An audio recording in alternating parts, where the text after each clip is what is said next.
It is said never blame anyone in your life because the good people give you happiness, the worst people give you a lesson, the best people give you memories. Hello everyone, my name is Kalyani and welcome back to my channel Let's Learn Again. Here I am sharing my restart of study journey with you all. आज मेरे दिन की शुरुआत होती है green tea से। उसके बाद में मैं मोबाइल में टाइमर लगा करके बैठ जाती हूँ योगा करने। आज मैंने मॉर्निंग वॉक नहीं किया या मैं छत पे भी वॉक करने नहीं गई क्योंकि मुझे लगा मेरा बेटा जब तक सो रहा है तब तक कि मैं उस टाइम का यूटिलाइजेशन कर लेती हूँ।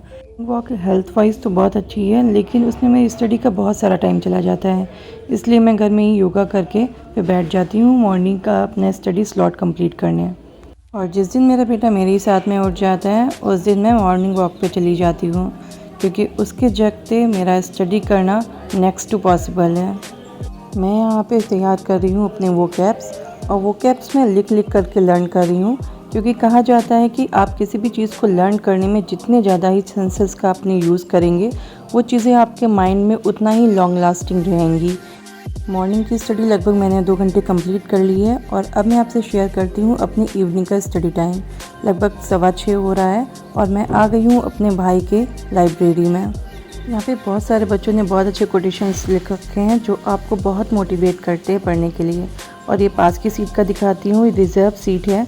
किसी बच्चे ने 3-4 महीने के लिए ये सीट रिज़र्व करवाई है और बहुत सारी कोटेशंस और रीज़न्स लिख रखे हैं कि वो नीट क्यों क्वालिफाई करना चाहता है।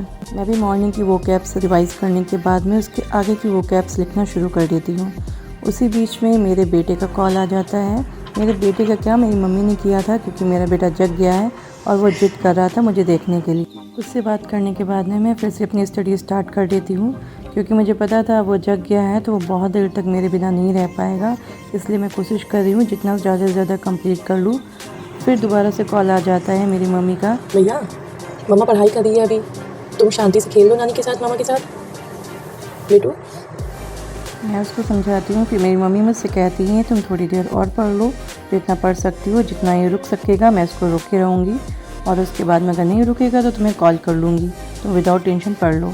इसलिए मैं फिर से पढ़ने बैठ जाती हूँ।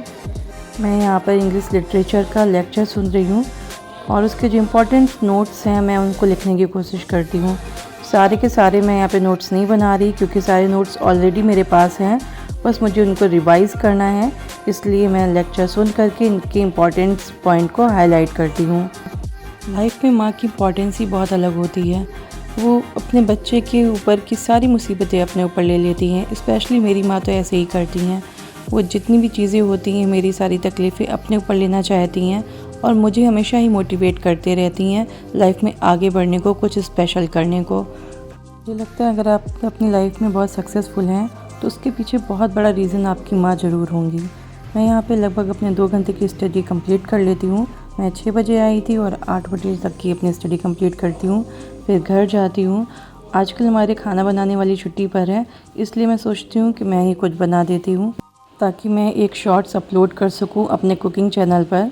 मेरा एक दूसरा चैनल भी है कुक बुक बाय कल्याणी के नाम से, जहाँ पर मैं अपनी कुकिंग की वीडियो शेयर करती हूँ। हालांकि मैंने बहुत ही लंबा गैप लिया है उस पर क्योंकि जब मेरा बेटा नहीं था तब मैं उस पर अपना कुकिंग शेयर करती थी, पर जब से मेरा बेटा हो गया तो वो चैनल मैंने एकदम ही बहुत ही कम इसको यूज़ किया है क्योंकि मेरा सारा फोकस मेरे बेटे की परवरिश पर था। अगर आप इस रेसिपी को ट्राई करना चाहते हैं तो आप जाइए मेरे channel cook book by Kalyani पर और उसमें शॉर्ट्स में जा कर के आप इसकी रेसिपी वहाँ से देख सकते हैं। हालांकि मैं इसका लॉन्ग वीडियो भी जो है अपलोड करूँगी लेकिन उसमें थोड़ा सा टाइम लग सकता है। बहुत ही बेहतरीन रेसिपी है ये, बहुत जल्दी बन जाती है पनीर की रेसिपी, तो आप इसको ज़रूर ट्राई कीजिएगा।